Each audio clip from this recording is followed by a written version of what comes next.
أعوذ بالله من الشيطان اللعين الرجيم. بسم الله الرحمن الرحيم.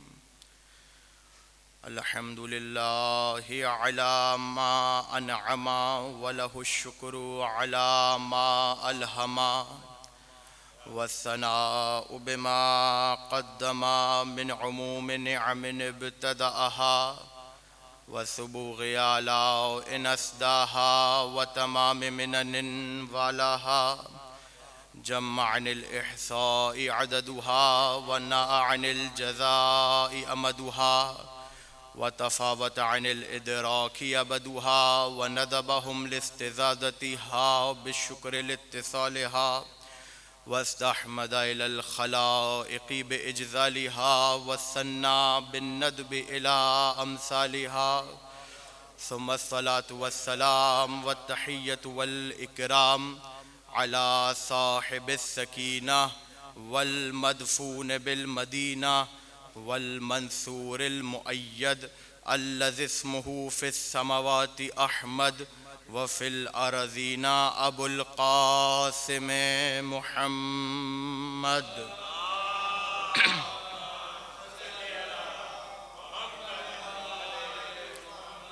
وأهل بيته الطيبين الطاهرين المعصومين المظلومين المنتخبين المنتجبين، لا سيما حجة الله في أرضه وعين الله في خلقه ونور الله الذي يهتدي به المهتدون ويفرج به عن المؤمنين وغوث المستغيثين والملهوفين. أعني الإمام المهدي من آل ياسين.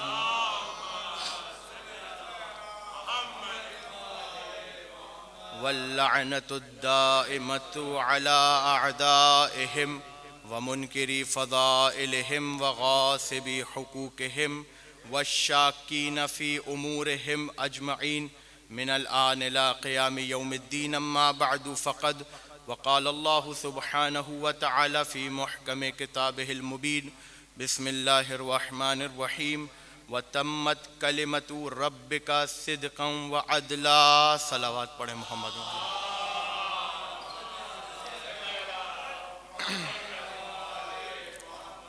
مجلس شہادت باب الحوائج امام موسیٰ بن جعفر امام کاظم علیہ الصلاۃ والسلام. اللہم صلی علی محمد وعلی محمد.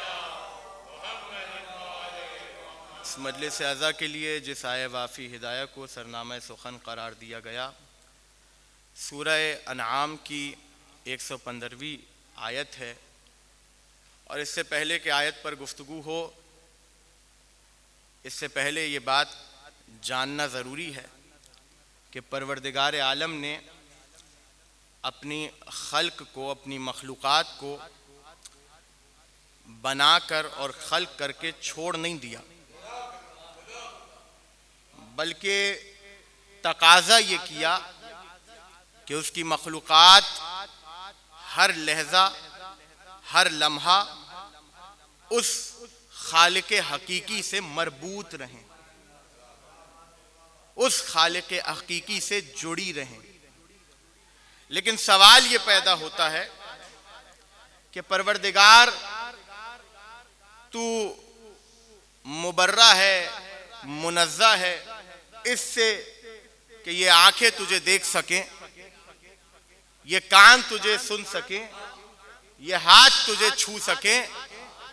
نہ تو دکھائی دے سکتا ہے، نہ تو سنائی دے سکتا ہے، نہ ہمارے کان اس قابل، نہ ہماری آنکھیں اس قابل. اور جو سنائی دے اور دکھائی دے وہ کچھ ہو سکتا ہے، خدا نہیں ہو سکتا. تو لہذا ضروری تھا اللہ کے لیے کہ وہ اپنے اور اپنے بندوں کے درمیان کوئی ایسا وسیلہ رکھے، کوئی ایسا حجاب رکھے جو اس سے لے کر انہیں دیں اور ان سے لے کر اسے دیں. وہ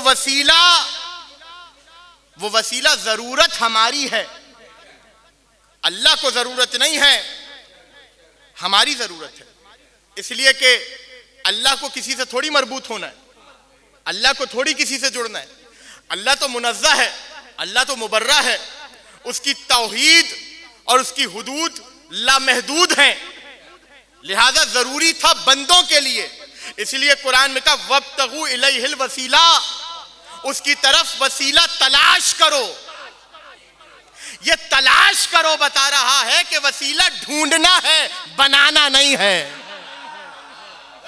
صلوات پڑھے محمد و آل محمد.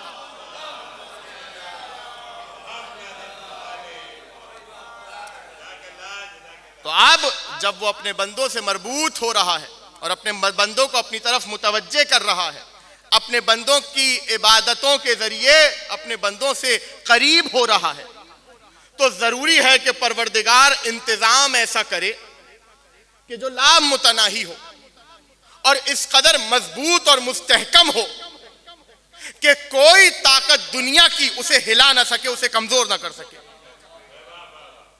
ضروری تھا. اس لیے پروردگار نے حضرت آدم سے لے کر حضرت خاتم تک اپنی حجتوں کا سلسلہ شروع کیا. تمہیں کوئی مسئلہ ہے، ہماری حجت کے پاس آؤ. تمہیں کوئی حاجت ہے، ہماری حجت کے پاس آؤ. تمہیں کوئی سوال ہے، ہماری حجت کے پاس آؤ. یہ حجت خدا مظہر ہے خدا کی صفات کا. توجہ کیجئے گا بہت. اور ہم نے اپنی قدرت، اپنے علم اور اپنے اختیار کے ذریعے ان حجتوں کو اس قدر مستحکم کیا ہے کہ دنیا کی کوئی طاقت ان کو ان کے عزم سے پیچھے نہیں کر سکتی. پہاڑ اپنی جگہ چھوڑ سکتے ہیں، یہ اپنے عزم سے پیچھے نہیں ہٹیں گے. لہذا ضروری تھا کہ خدا ایسا انتظام کرے کہ اس کے بندے اس سے مربوط جس لمحہ چاہیں ہو سکے. بہت توجہ کیجئے گا. دیکھیں، آپ کو رات کے 2 بجے یا 3 بجے کسی بڑے آدمی سے کام پڑ جائے تو آپ فون کرتے ہوئے اسے ڈرتے ہیں. اور اخلاقی ذمہ داری بھی ہماری یہ ہے کہ رات کے اس پہر کسی کو زحمت نہ دی جائے. یہ فون وسیلہ ہے. بہت توجہ کیجئے گا. یہ فون وسیلہ ہے، یہ موبائل وسیلہ ہے، یہ کال وسیلہ ہے اس تک پہنچنے کے لیے جس کی ہمیں ضرورت ہے. اب رات کے 2 بجے کسی کو ضرورت پڑ گئی تو کیا کریں؟ انتظار کرو جب تک صبح نہیں ہو جاتی اور وہ صاحب آنکھیں کھول نہیں لیتے اور اپنے فراش مبارک سے اٹھ نہیں جاتے، تب تک آپ سے بات نہیں کریں گے. یہ ہے عام آدمی اور عام وسیلہ. لیکن یہ بارگاہ ہے اس خالق حقیقی کی کہ دن کے کسی بھی پہر چاہو تو اس سے مربوط ہو سکتے ہو.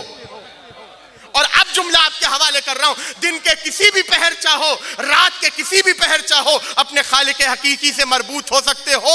تو ضروری تھا کہ وہ درمیان میں وسیلے بھی ایسے رکھیں کہ دن کے، سال کے، ہفتے کے کسی بھی دن اللہ سے مربوط ہونا ہو، اس وسیلے کو پکارو، وہ تمہارا ہاتھ پکڑ کے اللہ کی طرف لے کر جائے گا.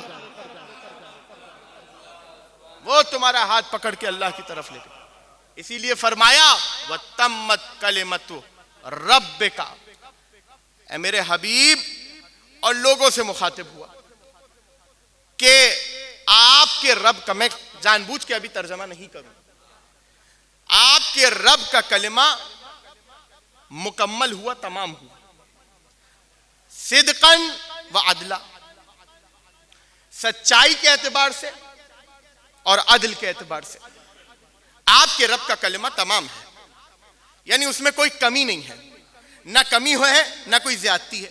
وہ جتنا ہے اتنا کافی ہے اور مکمل ہے. توجہ کیجئے گا. لا مبدل لکلماتہ، اور اے میرے حبیب، اللہ کے کلمات کو کوئی تبدیل نہیں کر سکتا.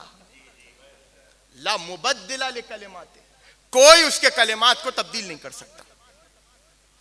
یہاں تک آیت سمجھ میں آ گئی آپ کے؟ پروردگار کیا فرما رہا ہے؟ تمت کلمت ربہ، ربک، اے میرے حبیب آپ کے رب کے کلمہ تمام ہو گیا. خدا نے یہاں پر کمال کا لفظ استعمال نہیں کیا، مکمل نہیں کہا، تمام کہا. توجہ کیجئے گا. کیا فرق ہے کمال میں اور تمام میں؟ توجہ. کمال کاف میم اور لام اس روٹ ورڈ سے جتنے بھی الفاظ ہیں مکمل اکمل یہ تمام کے تمام الفاظ اس وقت کہے جاتے ہیں. اردو میں ہمارے ہاں قریب المعنی ہے, کام مکمل ہو گیا کام تمام ہو گیا, لیکن عربی میں اس میں فرق ہے. توجہ کیجئے گا, عربی میں فرق ہے, اور وہ فرق یہ ہے کہ جہاں پر کسی بھی کام کی غرض پوری ہو جائے, سبب پورا ہو جائے, وہاں لفظ آتا ہے کمال کا, اور جہاں کہیں مقدار یا عدد پورا ہو وہاں لفظ آتا ہے تمام. تے میم میم کہیں پر بھی آئے گا. توجہ کیجئے گا. اب مثال دوں آپ کو, مسجد تعمیر ہو یا اور آسان کر دوں, چلیں آج کے حوالے سے امام باڑہ تعمیر کرے, کوئی بہترین ہر طریقے سے تعمیر ہو جائے, ہر جہت سے مکمل ہو جائے, ممبر بھی آ کے لگ جائے, اس میں شہنشین بھی سج جائے, 1 سال ہو جائے اور اس امام باڑے میں ذکر علی ہی نہ ہو, اور علی کے علاوہ کسی اور کا ذکر ہوتا رہے, تو امام باڑہ تمام تو ہو گیا, مکمل نہیں ہوا. کیوں؟ کیونکہ جس غرض سے بنایا تھا وہی پوری نہیں ہوئی, تو مکمل کیا ہوگا؟ یاد رکھیے گا, یہ ممبر کسی بھی امام باڑے میں ہو, اس کی صرف ایک ہی غرض ہے, علی اور اولاد علی کے فضائل.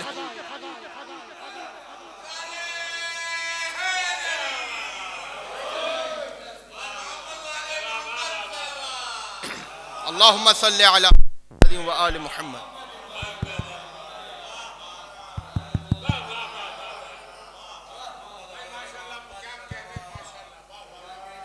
یہ ہے کمال اور یہ ہے تمام. جہاں غرض پوری ہو جائے وہاں لفظ آتا ہے کمال, اور جہاں عدد اور مقدار پوری ہو وہاں لفظ آتا ہے تمام. کچھ یاد آیا؟ الیوم اکملت لکم دینکم, اے میرے حبیب آج ہم نے دین کو مکمل کر دیا, آدم سے لے کر خاتم تک اس دین کی غرض ہے علی ابن ابی طالب کی ولایت. آج ولایت کا اعلان ہوا, آج دین مکمل ہو گیا. وَأَتْمَمْتُ عَلَيْكُمْ نِعْمَتِي, اور آج ہم نے نعمتوں کو تمام کر دیا. یعنی اس کا مطلب یہ ہوا کہ دین کا تعلق تھا غرض سے, نعمت کا تعلق ہے عدد سے. تو کوئی خدا کی نعمتوں کا احساس تو کر کے دکھائے, کوئی خدا کی نعمتوں کو گن کے تو دکھائے. اس کا مطلب یہ ہوا کہ نعمتیں عدد رکھتی ہیں. اور پھر ایک تفصیل ہے, میں اس تفصیل میں نہیں جاؤں گا, کہ جب خدا نے کہا کہ قرآن میں نعمتوں کا سوال ہوگا, کسی نے آ کر امام سے پوچھا, تو امام نے کہا یہ بتاؤ لوگ کیا کہتے ہیں, مجھے تمام تک آنا ہے, جو آیت سرنامے میں پڑھی اس کے لفظ تک آنا ہے مجھے, یہ بتاؤ لوگ کیا کہتے ہیں. تو انہوں نے کہا کہ یہی کہتے ہیں کہ یہ پانی, یہ زمین, یہ اناج, یہ سورج, یہ چاند, یہ سب نعمتیں, ان کا سوال ہوگا آخرت میں. کہ یہ بتاؤ اگر تم اپنے گھر کسی مہمان کو بلاؤ اور اس کے سامنے دسترخوان پہ نعمتیں سجا دو, اور جب وہ جانے لگے تو پوچھو کتنا کھایا اور کتنا چھوڑا, یہ معیوب ہے یا نہیں ہے؟ اس نے کہا بالکل معیوب ہے. امام نے کہا حیرت کی بات ہے, تمہارے لیے معیوب ہے, اللہ کے لیے معیوب نہیں.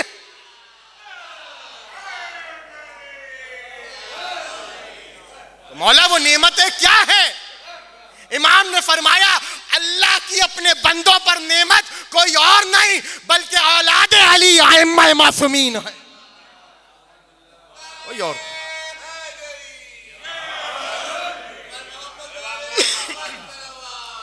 اللہم صلی علی محمد و آل محمد.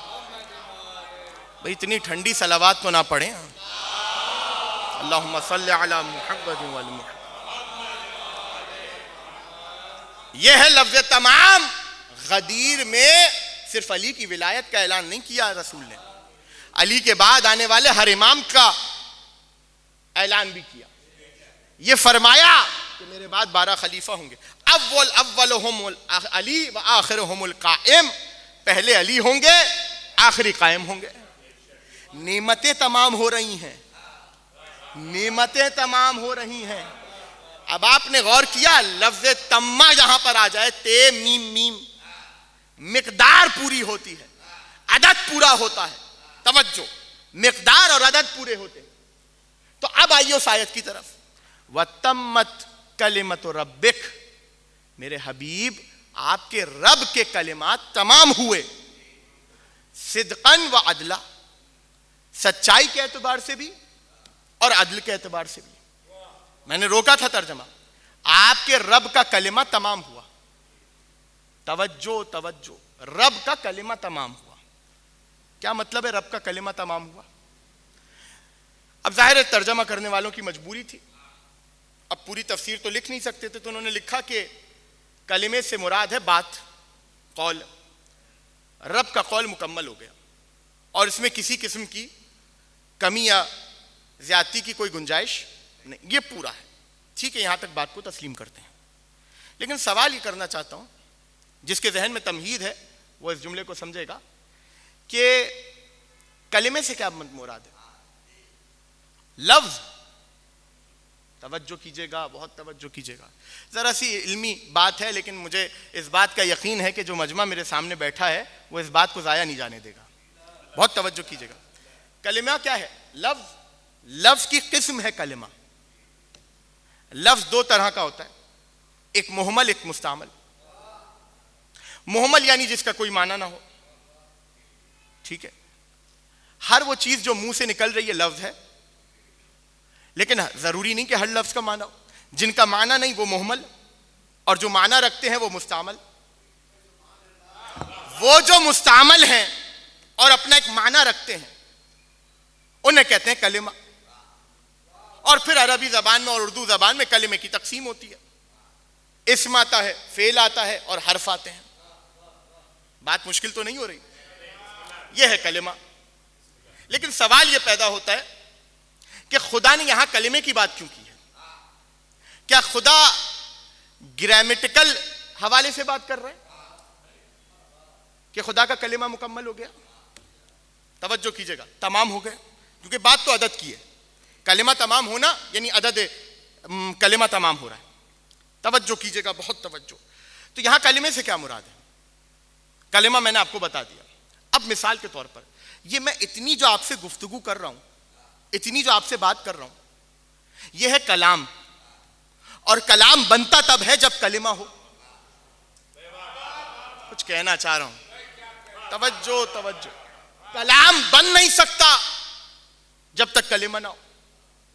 کلمہ بن نہیں سکتا جب تک حرف نہ ہو. اور جا کے پڑھیے, حرف بن نہیں سکتے جب تک نقطہ نہ ہو. کچھ کہنا چاہ رہا ہوں بھائی, نقطے مکمل ہوں گے تو حرف بنے گا, اور حرف مکمل ہوں گے تو کلمہ بنے گا, اور جب کلمہ تمام ہوگا تو رب کی مراد سمجھ میں آئے گی. تو اب سمجھ میں آیا اللہ کی مراد ٹکی ہوئی ہے ایک نقطے پر. اسی لیے تو علی نے کہا تھا انا نقطۃ تحت البا, وہ با کے نیچے کا نقطہ کوئی اور نہیں, میں علی ابن ابی طالب.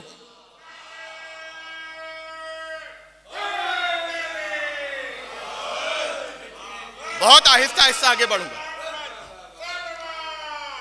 اللہم صلی علی محمد وعلی. تو جس کے ذہن میں تمہید ہے اور گفتگو ذہن میں ہے تو اب سنیے سمجھے. کلمہ کیا ہے؟ میں آپ سے بیٹھ کر مثال کے طور پر میں یہاں ممبر پہ بیٹھوں اور خاموش ہو جاؤں, آپ کو میری کوئی بات سمجھ میں نہیں آئے گی. آپ بھی خاموش ہو جائیں, آپ کو میری کوئی بات سمجھ میں نہیں آئے گی. لہٰذا یہ کلمہ وسیلہ بنا آپ کے اور میرے درمیان مراد کو پہنچانے کا, مطلب کو پہنچانے کا. اب قرآن نے تو کہا کہ نماز پڑھو, روزہ رکھو, لیکن اگر کلمہ ہی نہ ہوتا تو خاک سمجھ میں آتا کہ خدا کی عبادت کیسے کرنی ہے. توجہ توجہ, خاک سمجھ میں آتا اگر کلمہ نہ ہوتا. کلمہ آیا تبھی تو پتا چلا کہ خدا کی عبادت کیسے ہوگی. کلمے نے سمجھایا کہ خدا کی عبادت کیسے ہوگی. کلمے نے بتایا کہ اپنے خالق حقیقی سے مربوط کیسے ہونا ہے. اگر اس کلمے کو درمیان سے ختم ہو گئی تمہید، اگر اس کلمے کو درمیان سے ہٹا دیں تو اللہ کی مراد بندوں تک پہنچ نہیں سکتی۔ وہ کیسے؟ وہ ایسے کہ دیکھیں، متکلم کی مراد اور مطلب بندوں تک دو ہی صورتوں میں مکمل پہنچ سکتا ہے اور اپنی پوری مراد کے ساتھ پہنچ سکتا ہے۔ وہ کیسے؟ وہ دو طریقے ہیں۔ ایک طریقہ یہ کہ متکلم خود بتائے کہ میں کیا کہنا چاہ رہا ہوں، کہنے والا خود بتائے کہ میں کیا کہنا چاہ رہا ہوں، یا کوئی ایسا ہو جو متکلم کی فکر سے واقف ہو،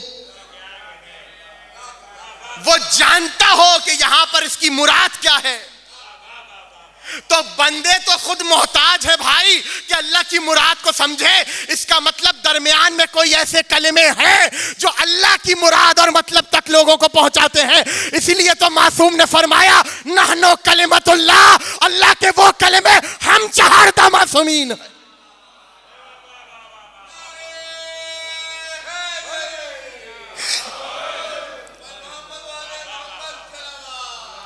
اللہم صلی علی محمد و آل محمد۔ اللہ کے وہ کلمے ہم ہیں۔ اور اب پڑھیے آیت، وَتَمَّتْ كَلِمَةُ رَبِّكَ، اے میرے حبیب آپ کے رب کے کلمے تمام ہوئے، لا مبدل لکلماتہ، اہم جملہ ہے۔ اور اے میرے حبیب اللہ کے کلمات کو کوئی تبدیل نہیں کر سکتا، کسی میں قدرت ہی نہیں کہ تبدیل کرے۔ ظاہری طور پر تخت پر بیٹھ جانا اور ہے، کچھ کہنا چاہ رہا ہوں، ظاہری طور پر تخت پر بیٹھ جانا اور ہے، لیکن علی کو آپ اور میں ولایت سے ہٹا نہیں سکتے۔ ابھی بھی نہیں سمجھے آپ، اور آسان کر دوں۔ دیکھیں علی سے جو ان کا حق چھنا وہ اصل میں علی کا حق نہیں تھا، وہ تو لوگوں کا حق تھا۔ علی منبر پر آتے، علی پائے تخت پر آتے تو لوگوں ہی کا تو بھلا ہوتا۔ علی کو کوئی تخت دے یا نہ دے، علی کی ولایت پہ کیا اثر پڑ رہا ہے، علی کی حکومت پہ کیا اثر پڑ رہا ہے؟ کوئی علی کو نہ بھی مانے، ایک سلمان ہو تو کافی ہے، ایک ابوذر ہو تو کافی ہے۔ لہذا اللہ کے کلمات کو کوئی تبدیل نہیں کر سکتا۔ اس کے کلمات، یہی وجہ ہے کہ حدیثوں میں آیا کہ جب بھی کوئی امام اس دنیا میں تشریف لاتا ہے اس کے بازوؤں پر خدا اس آیت کو لکھ کر بھیجتا ہے، وَتَمَّتْ كَلِمَةُ رَبِّكَ، اللہ کا کلمہ تمام ہو رہا ہے۔ اب علی اس دنیا میں آئے تو بازو پر یہ آیت لکھی ہے، حسن اس دنیا پر آئے تو بازو پر یہ آیت، حسین اس دنیا میں آئے تو بازو پر یہ آیت۔ اور پھر اب دیکھیں، اب کیونکہ بات کو آگے بڑھانا ہے، کلمے تک بات رکے گی تو نہیں۔ اب اگر حجت الہی کلمت اللہ ہے، توجہ کیجئے گا، کلمت اللہ ہے تو کیا تقاضے ہیں کلمت اللہ کے؟ اللہ اور بندوں کے درمیان وسیلہ تو ہے نا، یعنی اللہ کے جتنے امور ہیں وہ بندوں تک پہنچائیں گے یہ، اور بندوں کی جتنی عبادتیں ہیں ان کے ذریعے سے اللہ تک پہنچیں گی۔ اگر یہ درمیان میں نہ ہو تو خالق اور مخلوق کے درمیان ربط ختم ہو جائے۔ اسی لیے امام نے فرمایا کہ جب بھی کوئی امام اس دنیا میں، حجت اس دنیا میں تشریف لاتی ہے تو اس کے بازو پر یہ آیت لکھی ہوتی ہے، وَتَمَّتْ كَلِمَةُ رَبِّكَ۔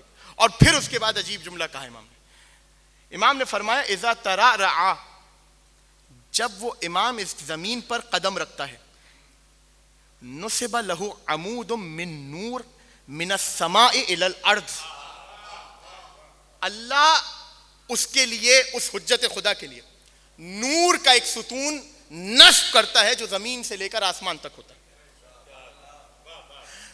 یرا بہی اعمال العباد، امام فرما رہے ہیں کہ اس ستون کے ذریعے ہر حجت بندوں کے اعمال کو دیکھتا ہے۔ توجہ توجہ، بندوں کے اعمال کو دیکھتا ہے۔ یہ کلمت اللہ کا تقاضا ہے۔ اگر خدا کا کلمہ بندوں کے اعمال سے ہی واقف نہ ہو تو خدا کی بات لوگوں تک کیسے پہنچائے گا؟ اس لیے ضروری ہے معصوم کے لیے، امام کے لیے، کہ وہ تمام کے تمام بندوں کے اعمال سے واقف ہو اور انہیں دیکھ رہا ہو۔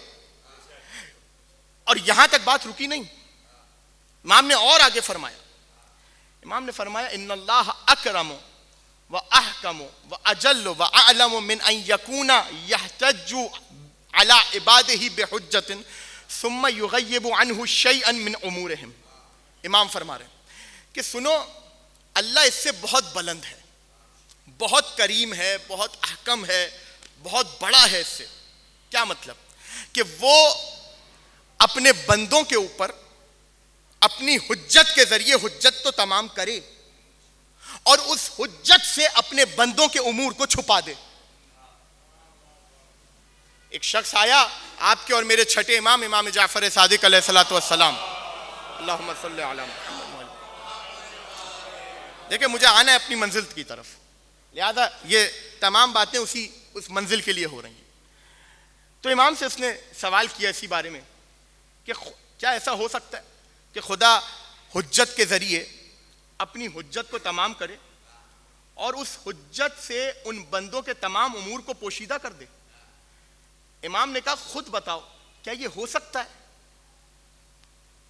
توجہ توجہ، خود بتاؤ کیا یہ ہو سکتا ہے؟ اس نے کہا نہیں مولا، یہ کیسے ہو سکتا ہے؟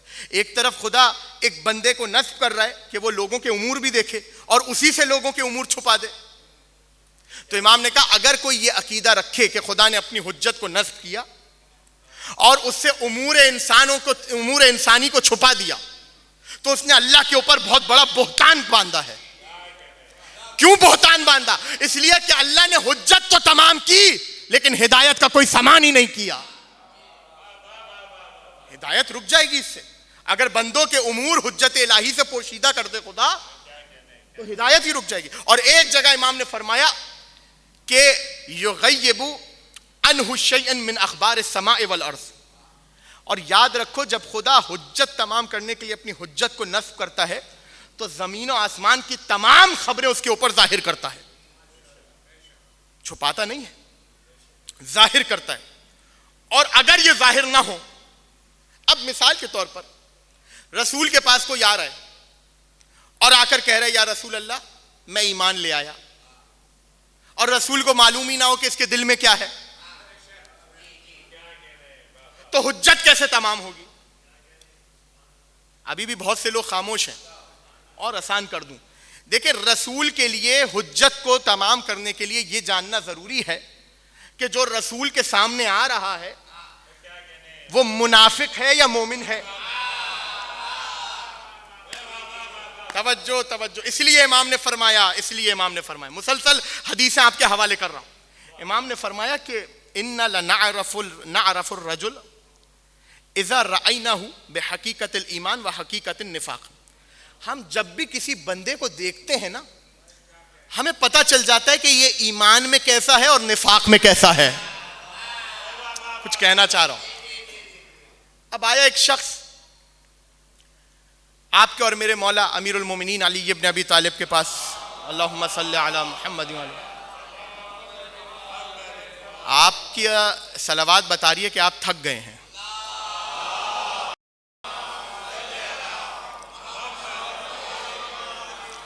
اور آ کر کہا اس نے مولا سے انی لأحبک فی السر کما احبک فی العلانیہ.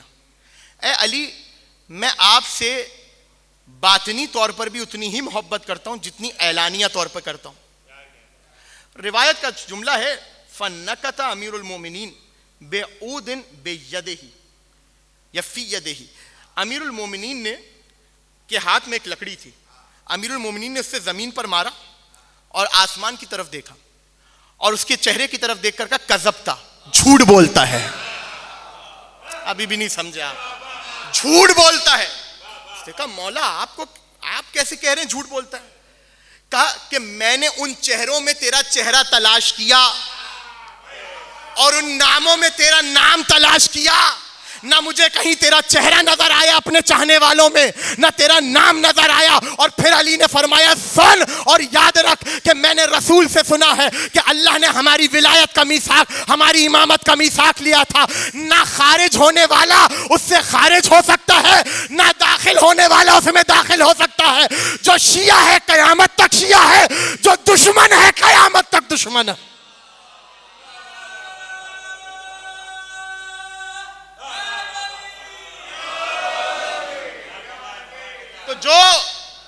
اس طرح دلوں کے احوال بتا رہے ہیں. تم کوشش کر لو. علی فرما رہے ہیں فلا یجز منہا شاذ ولا يدخل فیہا داخل. کوئی بھی اس جماعت سے, ہماری جماعت سے نکل نہیں سکتا جو اس میں ہے, اور جو باہر ہے اس میں آ نہیں سکتا. اب جملہ آپ کے حوالے کروں, یہ کام بھی اہل بیت کا ہے, میرا اور آپ کا نہیں ہے. جب علی کہہ رہے ہیں کہ ہمارا دشمن ہماری ولایت میں آ نہیں سکتا, تو میں اور آپ کوشش کیوں کر رہے ہیں؟ جو کہنا تھا کہہ گیا ہوں. میں اور آپ کوشش کیوں کر رہے ہیں؟ اس طرح جانتے ہیں دلوں کا حال, اس طرح جانتے ہیں نیتوں کا حال. ان سے کچھ پوشیدہ نہیں ہے. دیکھیں, خاموشی کا مطلب یہ نہیں کہ وہ جانتے نہیں ہیں. اب پتہ نہیں آپ کیسے سنیں, لیکن اب روایت ذہن میں آ گئی. اگر اجازت ہے, مجھے آنا ہے اپنے ممدوح کی طرف. اگر 5-10 منٹ زیادہ ہو جائیں تو مجھے اجازت دیجیے گا. دیکھیں, ان کی خاموشی بعض اوقات, پتہ نہیں کیسے سنیں گے آپ یہ جملہ, بس یہی جملہ سمجھے کہ ہیڈنگ ہے اس روایت کی. ان کی خاموشی بھی بعض منافقوں کے لیے بہت بڑی نعمت ہے. عجیب جملہ ہے. ان کی خاموشی بعض منافقین کے لیے بڑی نعمت ہے. آپ کہیں گے کہ دلوں کا حال جانتے ہیں بھائی, اگر خاموش ہے تو خاموش رہنے دو. کیوں غیظ دلاتے ہو, کیوں جلال دکھاتے ہو؟ بھائی یہ نعمت ہے. حضرت رسول خدا صلی اللہ علیہ وآلہ, اللہم صلی علی محمد وآلہ. رسول کی پھوپھی ہیں صفیہ, آپ سب جانتے ہیں, رضوان اللہ تعالی علیہ. روایت ہے کہ وہ گزر رہی تھیں ایک شارع سے, جب ان کے بھائی کو شہید کیا گیا تھا تو غم کے مارے, دیکھیں غم ایک ایسی کیفیت ہے کہ جس میں انسان کو اپنے اوپر قابو نہیں ہوتا. شریعت کے بہت سے ایسے احکامات ہیں جو کچھ کیفیات میں ساقط ہو جاتے ہیں. جیسے مثال دوں میں آپ کو, اگر کوئی خاتون ڈوب رہی ہو تو شریعت کہتی ہے کہ یہاں پہ پردہ ساقط ہے, پہلے جاؤ جان بچاؤ. یہ نہ ہو کہ آپ کی شریعت اور احتیاط کی وجہ سے وہ مر جائے. اسی طرح غم کی ایک کیفیت ہے کہ جس میں پردہ حجاب اگر ہو بہت اچھی بات ہے, لیکن اگر غفلت یا یوں کہہ لیجئے غفلت کا لفظ مناسب نہیں ہے, یا ناگہانی طور پر اگر حجاب تھوڑا سا متاثر ہو جائے تو شریعت کہتی ہے خاموش ہو جاؤ. ابھی یہ اس کیفیت میں نہیں ہے کہ اس کے اوپر حکم لاگو کیا جائے. جناب صفیہ کے بھائی کو شہید کیا گیا تو غم کے مارے اپنے گھر سے جب نکلی تو بی بی کی جو بالی تھی وہ نظر آ رہی تھی. اب نام نہیں لوں گا کہ ایک شخص راستے میں بیٹھا ہوا, اس کی نظر پڑ گئی بی بی صفیہ پر. خدا لعنت کرے اس پر جو رسول کی پھوپھی کو تانا دے. نام نہیں لوں گا اس کا, یا شاید اس قابل نہیں ہے کہ ممبر سے لیا جائے. جو سمجھ جائیں وہ سمجھ جائیں, جو نہیں سمجھیں کوئی بات نہیں. تو جیسی اس کی نظر پڑی, اس نے کہا کہ صفیہ اپنی بالی کو چھپاؤ. دیکھو رسول کی قرابت تمہیں فائدہ نہیں پہنچائے گی کوئی, یہ جملہ کہا. بالی کو چھپاؤ اس لیے کہ رسول کی قرابت کوئی فائدہ نہیں پہنچائے گی. جناب صفیہ نے یہ جملہ سنا, دل پہ بڑی چوٹ پہنچی, رسول کے پاس آئیں, سنیے گا, اور آ کر کہا یا رسول اللہ, فلاں شخص ہے اور اس نے مجھے یہ تانا مارا ہے کہ رسول کی قرابت تمہیں کوئی فائدہ نہیں پہنچائے گی. رسول کو غیظ آیا اور رسول اپنے حجرے سے باہر نکلے اور تمام مسلمانوں کو کہا کہ مسجد میں جمع ہو جاؤ. میں نے کہا تھا نا ان کی خاموشی بھی بعض منافقین کے لیے بہت بڑی نعمت ہے. کہا مسجد میں جمع ہو جاؤ.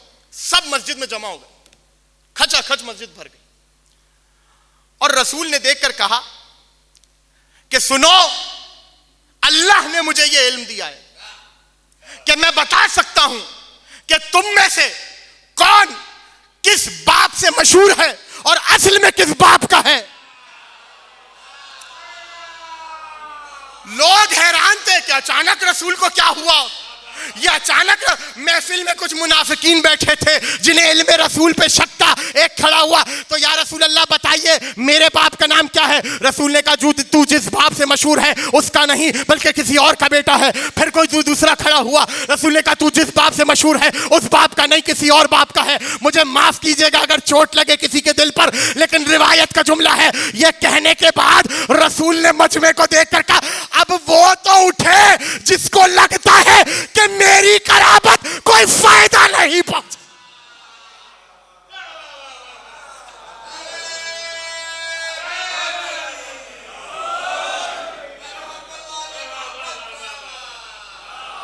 اللہم صلی علی محمد و آل محمد. اب وہ اٹھے جسے لگتا ہے کہ میری قرابت کوئی فائدہ نہیں پہنچا سکتا. لہذا یہ خاموش ہیں تو اس کا مطلب یہ نہیں کہ یہ جانتے نہیں ہیں. ان کی خاموشی نعمت ہے اور رحمت ہے مومنین کے لیے. اب جملہ آپ کے حوالے کروں. ارے نعمت ہے منافقین کے لیے اور رحمت ہے مومنین کے لیے, اور بعض اوقات منافقین کے لیے عذاب ہے, اس لیے کہ مومن کو تو تبرے کا موقع مل رہا ہے. تبرے کا موقع مل. لہذا جا بجا سیرت معصومین میں اس طرح کے واقعات ہیں کہ جہاں پر معصوم نے یہ ظاہر کیا کہ ہم اللہ کے کلمے ہیں اور ہم سے کچھ پوشیدہ نہیں ہے, ہم ہی وہ ہیں جو اللہ کی مراد تم تک صحیح طریقے سے پہنچا سکتے ہیں. لہذا آیات الہی کا صحیح ترجمان سوائے معصوم کے اور کوئی نہیں ہے. معصوم جانتا ہے کہ اللہ کی مراد کیا ہے اور اللہ چاہتا کیا ہے. اگر معصوم نہ ہو تو کوئی نہیں بتا سکتا کہ خدا کی مرضی کیا ہے, خدا کب راضی ہوتا ہے اور کب ناراض ہوتا ہے. روایت ہے اور راوی کہتا ہے کہ میں داخل ہوا امام جعفر صادق علیہ الصلاۃ والسلام اللہم صلی علی محمد و آل محمد. امام کے گھر میں داخل ہوا تو میں نے سلام کیا امام کو اور دیکھا کہ امام ایک جھولے کے پاس کھڑے ہیں, ایک مہد کے پاس کھڑے ہیں. میرے یہاں کچھ ہی دنوں پہلے بیٹی کی ولادت ہوئی تھی تو میں رسول کو مبارک بادی کے لیے امام کے پاس آیا, خبر دینے کے لیے, خوشخبری سنانے کے لیے. تو جیسے ہی امام نے مجھے دیکھا سلام کا جواب دیا اور کہا سلم علی مولاک. امام نے کہا تو نے مجھے سلام کیا, اب اپنے مولا کو بھی سلام کر, اپنے مولا کو بھی سلام کر. اس نے کہا کہاں ہے مولا اور کس کی بات کر رہے ہیں آپ؟ امام نے فرمایا یہ میرا بیٹا موسیٰ بن جعفر اللہم صلی علی محمد و آل محمد, اس کو سلام کر. اس نے سلام کیا. امام نے فصیح زبان میں اسے جواب دیا. جھولے میں ہے ابھی امام اور طبیعت کے مطابق اور عادت کے مطابق جھولے کا بچہ بول نہیں سکتا. اس چیز کو ذہن میں رکھیے گا, بول نہیں سکتا. اور جنہوں نے ظاہر بچوں کا بچپنا دیکھا ہے وہ یہ بات جانتے ہیں کہ بعض اوقات بچہ بولتا بھی ہے لیکن اسے یہ نہیں معلوم ہوتا کہ وہ بول کیا رہا ہے. اس لیے کہتے ہیں کہ اپنے بچوں کو اچھے ماحول میں پروان چڑھاؤ, ان کے آس پاس اچھی زبانیں بولو. کیونکہ بچہ ان زبانوں کو پک کرتا ہے. لیکن یہاں معاملہ کچھ اور ہے. امام نے صرف سلام کا جواب نہیں دیا, امام نے کہا غیر اسمک ابنتک, غیر اسم بنتک. سن تیرے ابھی کوئی بیٹی پیدا ہوئی ہے, ابھی یہاں رکیے. چھوٹا بچہ جسے اپنی خبر نہیں ہوتی, یہ امام ہے جو اپنی خبر تو کجا لوگوں کی خبر رکھتا ہے. میں نے آپ کے سامنے پڑھا نا, حدیث کو تلاوت کیا میں نے آپ کے سامنے کہ جب امام اس دنیا میں تشریف لاتا ہے تو خدا ایک ستون کو نصب کر دیتا ہے آسمان سے لے کر زمین تک, جس میں وہ بندوں کے اعمال کو دیکھتا ہے, ان کے احوال کو دیکھتا ہے. تیرے یہاں بیٹی ہوئی ہے؟ اس نے کہا ہاں مولا. نام بدل دے, اس کا نام بدل دے. اچھا امام کو صرف یہ نہیں معلوم تھا کہ بیٹی ہوئی ہے, یہ بھی معلوم تھا کہ نام کیا رکھا ہے. نام بدل دے بیٹی کا. اس نے کہا مولا کیوں؟ امام نے فرمایا فَإِنَّهُ اسم يُبْغِضُهُ اللَّهُ, یہ وہ نام ہے جس سے اللہ بہت بغض رکھتا ہے. اب نام کیا تھا وہ میں منبر پہ بتا نہیں سکتا, لیکن ایسا تھا کہ خدا بغض رکھتا ہے. اب بیٹی ہوئی ہے تو مردوں کے نام پہ تو نام رکھا نہیں ہوگا, کسی نہ کسی تو عورت کا نام رکھا ہوگا نا.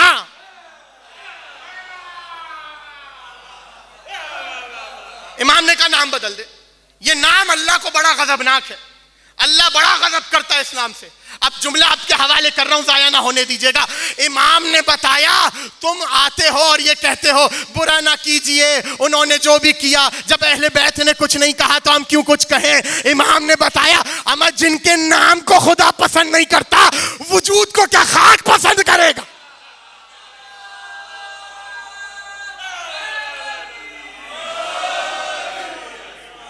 ہاں, آج سے کوئی یہ نہ کہے کہ نام میں کیا رکھا ہے, نام میں بہت کچھ رکھا ہے.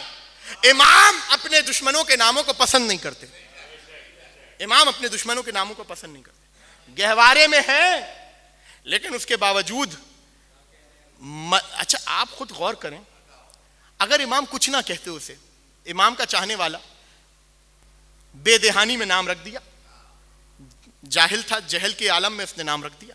اگر امام اسے کچھ نہ بتاتے, توجہ کیجئے گا, اگر امام اسے کچھ نہ بتاتے تو کیا ہوتا؟ وہ اس کی بیٹی اسی نام کے ساتھ پروان چڑھتی, اور نام کا چونکہ اثر ہوتا ہے تو وہ بھی ویسے ہی ہوتی, یا آثار کچھ آتے. بہت کھل کے میں بات نہیں کروں, آثار آتے, خواہ ایک نسل برباد ہوتی. لہذا امام نے صرف نام تبدیل نہیں کیا بلکہ پوری نسل کی حفاظت کی ہے. ضائع کیا خدا کی قسم آپ نے جملہ. امام نے صرف نام نہیں بدلا بلکہ پوری نسل کی حفاظت کی ہے. اب جملہ آپ کے حوالے کر رہا ہوں. امام نے بتایا ہم جھولے میں بھی ہوں تو مشکل کشائی سے پیچھے نہیں ہٹتے. یہ ہے کلمت اللہ. ہم جھولے میں بھی ہوں تو مشکل کشائی سے پیچھے نہیں ہٹتے. وجہ یہ کہ تم کسی اور شہر میں ہو اور ہم کسی اور شہر میں, تو دوریاں ہماری مشکل کشائی میں مانے نہیں ہوتی, دوریاں حاجت روائی میں مانے نہیں ہوتی. جس بھی شہر میں ہو, جس بھی جگہ میں ہو, اس بات کو ذہن میں رکھو کہ تمہارے تمام احوال سے امام واقف ہے, تمہارے تمام اعمال سے امام واقف ہے. کیوں؟ کیونکہ کلمت اللہ ہے, کلمت اللہ ہے. روایت ہے اور اسی پہ گفتگو کو تمام کروں گا, اور تفصیلی روایت ہے, ذرا تفصیل سے سنیے گا اور تحمل سے سنیے گا. نیشاپور ہے, اور امام کے دور میں اور باقی ائمہ کے دور میں سلسلہ یہ ہوتا تھا کہ امام اپنے وکیل مقرر کرتے تھے مختلف شہروں میں, جو وہاں سے امام کے جو خمس ہوتا تھا, جو امام کے حقوق ہوتے تھے, وہ اپنے شہروں سے لے کر امام کے پاس آتے تھے, اور امام اسے اپنے منشا کے مطابق اور اپنے منہج کے مطابق تقسیم کرتے تھے. یا اگر امام کو وہاں کوئی پیغام پہنچانا ہوتا تھا تو امام اپنے وکلا کے ذریعے ان پیغامات کو پہنچاتے تھے. نیشاپور میں ایک شخص ہے جو امام کاظم علیہ الصلوۃ والسلام کا وکیل ہے. اللہم صلی علی محمد. نام ہے اس کا محمد ابن علی نیشاپوری. یہ کہتا ہے کہ نیشاپور میں ایک بڑا اجتماع تھا اور ایک بڑی تعداد تھی کہ جنہوں نے امام کاظم علیہ السلام کے لیے کچھ نذورات اور خمس کی رقم جمع کی تھی, اور وہ جو رقم تھی 30,000 دینار اور 50,000 درہم. یہ کوئی چھوٹی رقم نہیں ہے, بہت بڑی رقم تھی, یعنی کروڑوں میں جائے اگر آج کے حساب سے دیکھا جائے. اور اس کے علاوہ کپڑے کے مختلف تھان اور قالین وغیرہ اور بڑے بڑے نذورات, قیمتی نذورات اور خمس کی رقم انہوں نے جمع کی تھی. محمد بن علی کیونکہ مامور تھے اس چیز پر, انہوں نے وہ تمام کی تمام رقم جمع کی کہ محمد بن علی کے پاس ایک شخص آیا اور آ کر اس نے کہا کہ تمہیں اہل بیت کی ایک چاہنے والی ہے جس نے طلب کیا ہے اور جس کا نام ہے شتیتا. جو لوگ نیشا پور گئے ہیں ان کے قبر کی زیارت بھی کی ہوگی.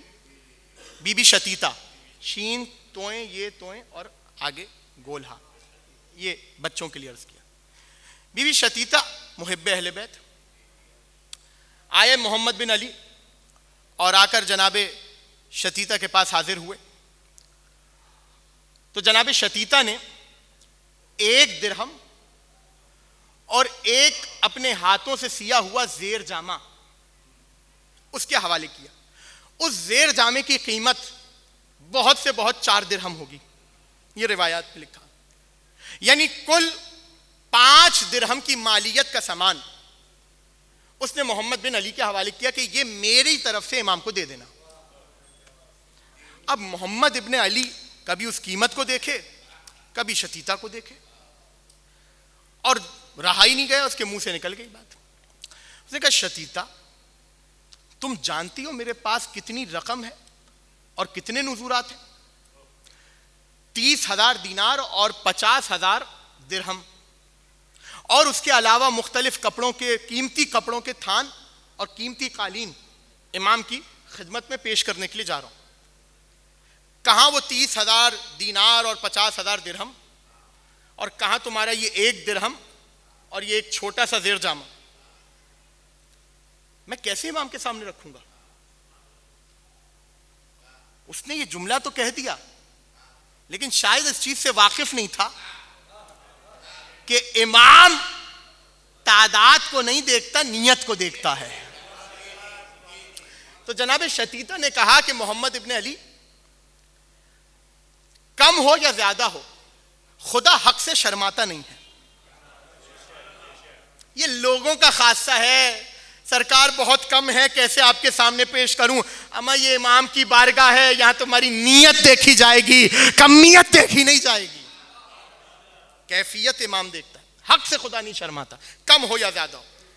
اسی لیے یہاں پہ رک کر ایک بات آپ کے حوالے کرتا چلوں. مکتب اہل بیت, مکتب اثنا عشریہ کیفیت کو دیکھتا ہے, کمیت کو نہیں دیکھتا. کبھی موقع ہوا تو اس پر عرض کروں گا, لیکن آج صرف اشارہ کرتے ہوئے بات کو آگے بڑھاؤں, اس لیے کہ اس جملے کو, اس روایت کو سمجھنے کے لیے جملہ بہت مہم ہے. کیفیت اور کمیت. کیفیت یعنی نیت, کمیت یعنی تعداد, مقدار. ایک شخص 1000 رکعت نماز پڑھے لیکن نیت خالص نہ ہو, بیکار ہے. اور ایک شخص صرف 2 رکعت نماز پڑھے, نیت خالص ہو, تو خدا اس 2 رکعت نماز کو سبقت دیتا ہے اس 1000 رکعت نماز. توجہ کیجئے گا, لاکھوں روپے خرچ کر کے کوئی حج پہ جائے, خدا قبول نہیں کرے گا. لیکن اگر کوئی اس سے کم پیسوں میں کربلا چلا جائے, نیت خالص ہو, توجہ کیجئے گا. لہذا اس نے کہا شتیتا نے کہ خدا حق سے نہیں شرماتا, یہ رقم جو میں نے تجھے دی ہے جا اور امام کے پاس لے جا. تمہید جتنی ہے وہ ذہن میں رہے تو اس روایت کا لطف آپ کو آئے گا, اور جیسے دل چاہے آپ سنیں, آپ کی مرضی ہے, اس لیے کہ تقریر ختم ہو جائے گی اس روایت پر. تو اب وہ رقم لے کے چلا. اب وہ جو نیشا پور کے لوگ تھے, یہ بھی بات کرنا بہت مہم ہے, انہوں نے کچھ سوالات کے لفافے بنا کر دیے اور ان کے اوپر موم کی مہریں لگا دی. سیل کرتے تھے پچھلے زمانے میں اس طرح خطوط کو, اب کوئی اور طریقہ ہے. کہا کہ یہ ساری رقم دینے سے پہلے یہ ہمارے لفافے, یہ سوالات, یہ اس کی بارگاہ میں پیش کرنا جسے بھی رقم دینے جاؤ. اگر وہ ان سوالات کے جواب کے لیے لفافہ کھولے اور سوالوں کو پڑھے تو اس سے لفافے بھی واپس لے لینا, رقم بھی واپس لے لینا. آپ سلامت رہیے, آباد رہیے. اس لیے کہ جس کو جواب دینے کے لیے سوال دیکھنا پڑے وہ ہمارا امام نہیں ہو سکتا. وہ سمجھ گیا بات. اب محمد ابن علی اب جب وہاں گیا تو وہاں پر ایک شخص نے اور ادعا کیا ہوا تھا، یا لوگ اسے امامت کی طرف منسوب کر رہے تھے. وہ اس کے پاس گئے، اس نے لفافہ دیا کہ سرکار یہ سوالات ہیں، ان کے جوابات چاہیے. اس نے جیسے ہی لفافہ ہاتھ میں لیا فوراً لفافے کو کھولا اور پڑھنا شروع کیا. وہ سمجھ گیا محمد ابن علی کہ یہ امام نہیں ہے، یہ پہلی ملاقات ہونے جا رہی ہے اس کی امام سے، اور اس کے بعد وہ وکیل قرار پائے گا نیشا پور میں. اب اس نے لفافہ لیا، قیمت لی اور باہر نکلا تو کسی نے کہا کہ امام وقت کی تلاش ہے. اس نے کہا چلو میرے ساتھ. اب جو چلے تو موسیٰ بن جعفر کے دروازے پر پہنچے. اللہم صلی علی محمد و علی محمد. آئے وہاں پر، جیسے ہی اس نے لفافے کو امام کے آگے پیش کیا، امام نے لفافے کو اسی کے ہاتھ میں رکھ کر کہا کہ پہلے سوال کا جواب یہ ہے، دوسرے سوال کا جواب یہ ہے، تیسرے سوال کا جواب یہ ہے. وہ سمجھ گیا کہ یہی امام ہے. وہ جو اب آئیے اس طرف جہاں آپ کو لے کر آنا تھا. پہلی بات ہو گئی، امام احوال سے واقف ہے، جو تمہید میں ساتھ تھا اس تک یہ بات اور اچھے طریقے سے پہنچے. جو نہیں تھا وہ اس روایت کو سنے اور حق کے مطلب کو حاصل کر لے. تو امام نے اس کی طرف دیکھا اور کہا کہ جو تو لایا ہے وہ پیش کر. 30,000 دینار اور 50,000 درہم اور وہ قیمتی تھان کپڑے کے اور قالین اور یہ وہ، اس نے سب امام کے قدموں میں لا کے نچھاور کر دیا. امام نے اپنا ہاتھ بڑھایا اور سارے سامان کو ہٹا کر کہا وہ دو جو شتیتا نے دیا ہے. آپ سلامت رہیے، آباد رہیے. امام کاظم نے فرمایا وہ دو جو شتیتا نے دیا ہے.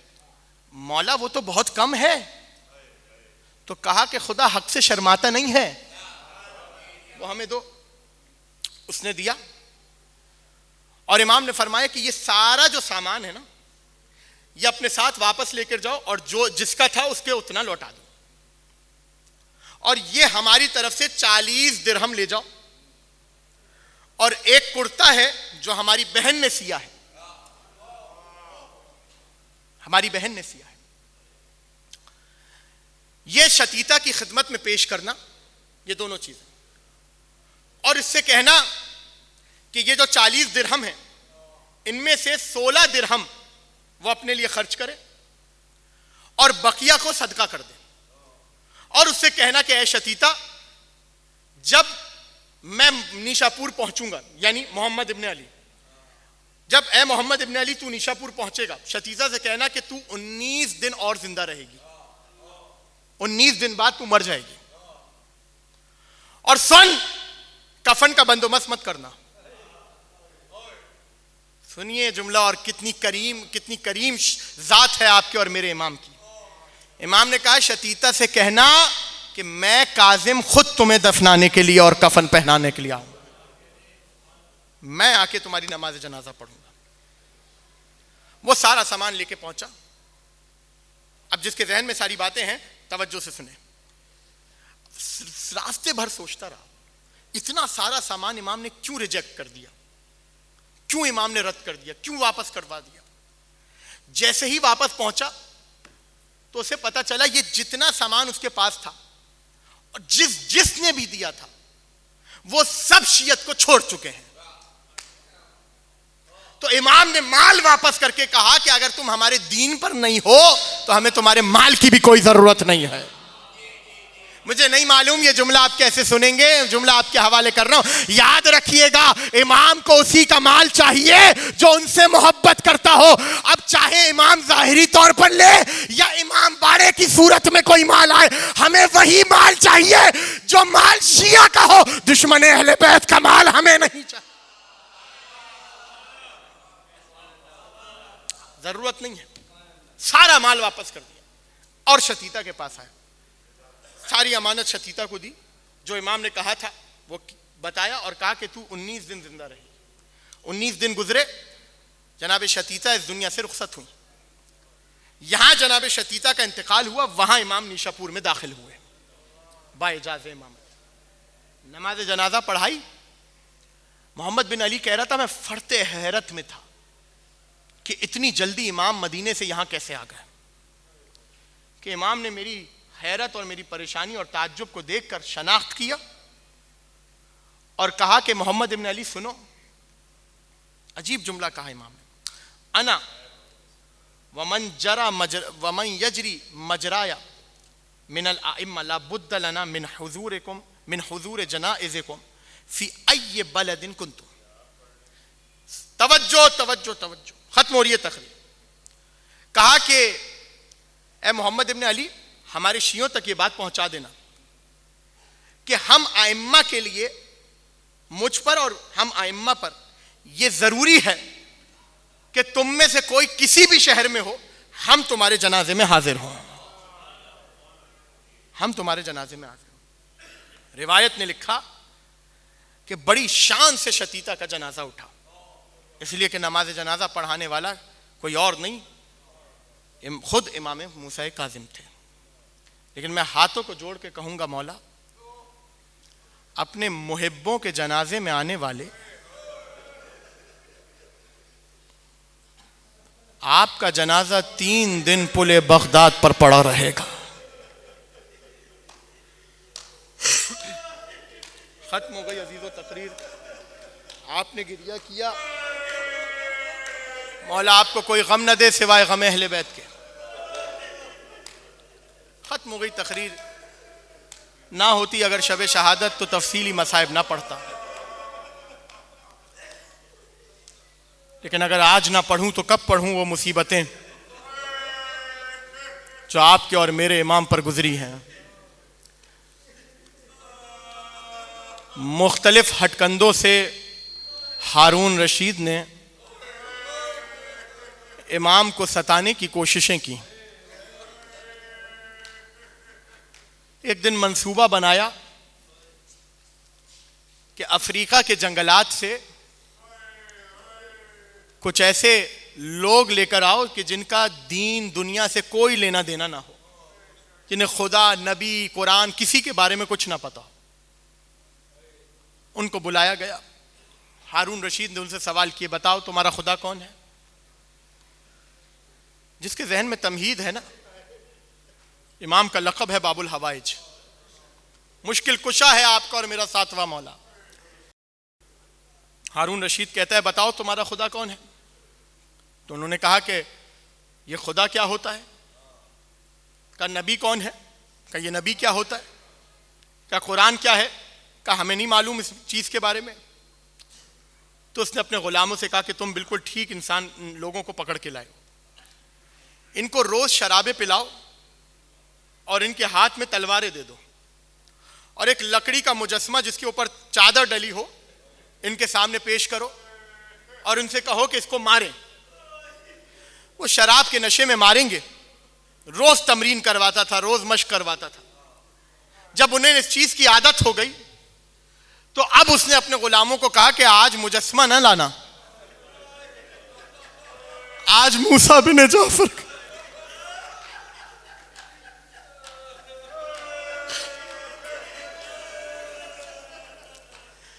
امام کو ایک تخت پر لٹایا گیا, ہاتھوں میں ہتھکڑیاں تھی, پیروں میں بیڑیاں تھی, اور امام کے اوپر ایک چادر کو ڈال دیا گیا.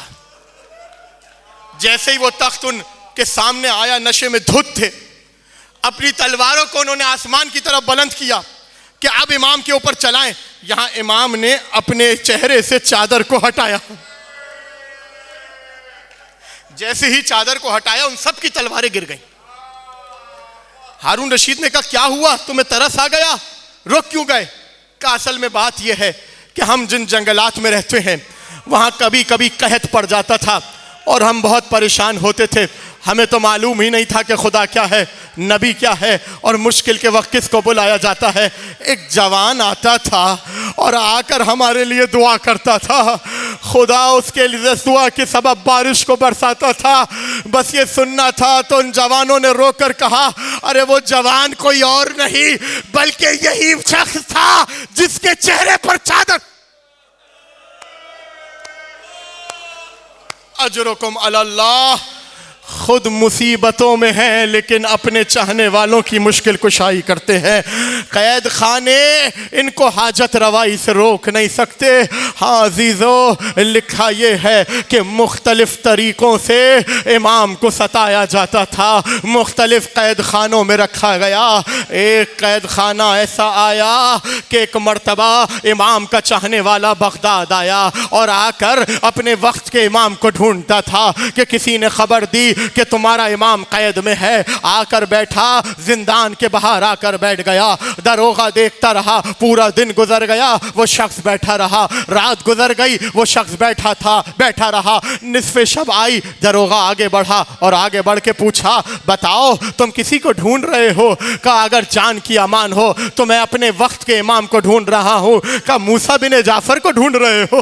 کہا ہاں انہی کو ڈھونڈ رہا ہوں۔ کہا اگر دیکھو گے تو پہچان لو گے؟ اگر دیکھو گے تو اپنے امام کو پہچان لو گے؟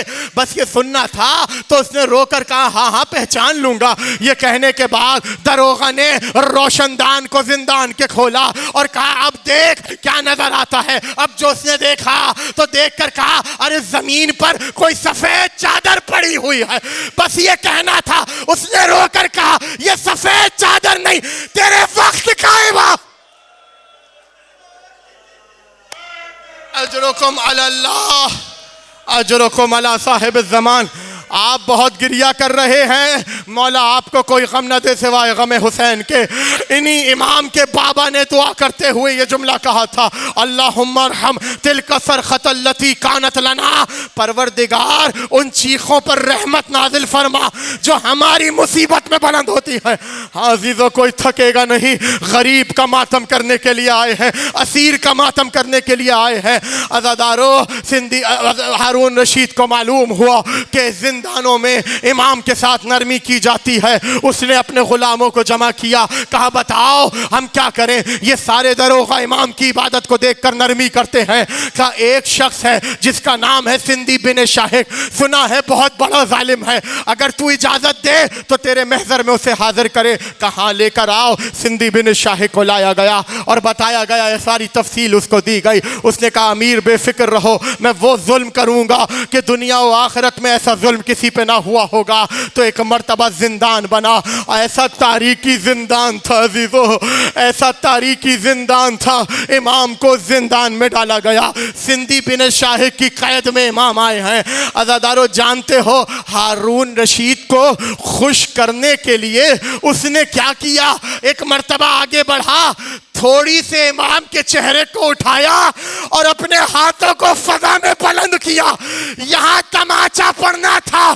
ایک مرتبہ زمین بغداد میں زلزلہ آیا، میں سوچا کرتا تھا کہ معصوم پر بھی کوئی ہاتھ اٹھا سکتا ہے، ناگہاں میری فکر مدینے تک پہنچی، ارے رسول کی بیٹی تھی، ملعون کا تماچا تھا۔ اجرکم علی اللہ، اجرکم علی صاحب الزمان۔ وہ وقت آیا کہ جب ہارون رشید نے سندھی بن شاہق کو حکم دیا کہ زہر سے مولا کو قتل کر دے، زہر سے موسیٰ بن جعفر کو قتل کر دے۔ زہر لایا گیا، پانی میں یا دودھ میں زہر ملا کر امام کو دیا گیا۔ امام نے اس زہر کو پی لیا۔ ارے لقاء الہی کا لمحہ تھا، امام جانتے تھے کہ اس میں کیا ہے، اگر نہ پیتے تو امر الہی میں مداخلت ہوتی۔ ایک مرتبہ جب زہر پیا نا عزیزو تو روایت کہتی ہے پہلا دن آیا، زہر کے بعد پہلا دن امام کا جسم زرد ہو گیا تھا۔ دوسرا دن آیا، کیا سن رہے ہو عزیزو، امام کا جسم ہرا ہو گیا تھا۔ تیسرا دن آیا، امام کا جسم نیل پڑ چکے تھے۔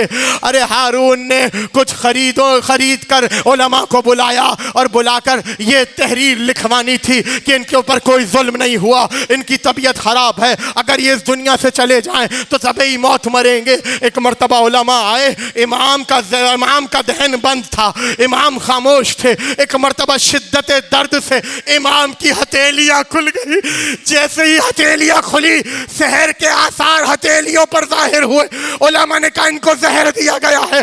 سندھی بن شاہق کو غصہ آیا، جب سارے علماء کا چلے گئے اس نے کہا میں نے تمہیں منع کیا تھا کسی کو بتانا نہیں، اب دیکھو میں کیا کرتا ہوں۔ ایک قالین منگایا گیا، امام کو لٹایا گیا، قالین کو لپیٹا گیا، سندھی بن شاہد قالین پر اچھلتا جاتا.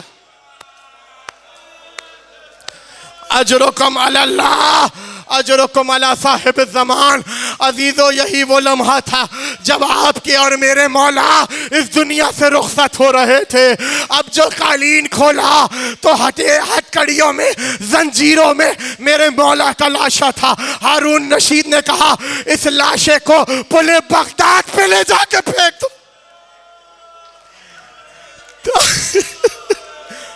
3 دن لاشا پل بغداد پہ پڑا رہا. آخری جملہ عزادارو جانتے ہو روش کیا تھی؟ لوگ آتے تھے ہنس ہنس کر امام کے لاشے کو دیکھتے تھے اور کہتے تھے ہاذا امام الروافض، یہ رافضیوں کا امام ہے، ہاذا امام الروافض، یہ رافضیوں کا امام ہے. 3 دن گزرے، 4 مزدوروں نے امام کا جنازہ اٹھایا اعجاز امامت سے. آخری جملہ علی رضا آئے، اپنے ماں بابا کا جنازہ، اپنے جنازہ پڑھایا، کفن دیا، جنازہ اٹھا. ارے کچا کچ مجمع تھا بغداد کی سرزمین پر. میں ہاتھوں کو جوڑوں مولا، غربت میں صحیح آپ کے بابا کا لاشا، آپ کے بابا کا جنازہ اٹھا، آپ کے ہاتھوں میں ہتھکڑیاں نہ تھی، لیکن ہائے حسین 3 دن لاشا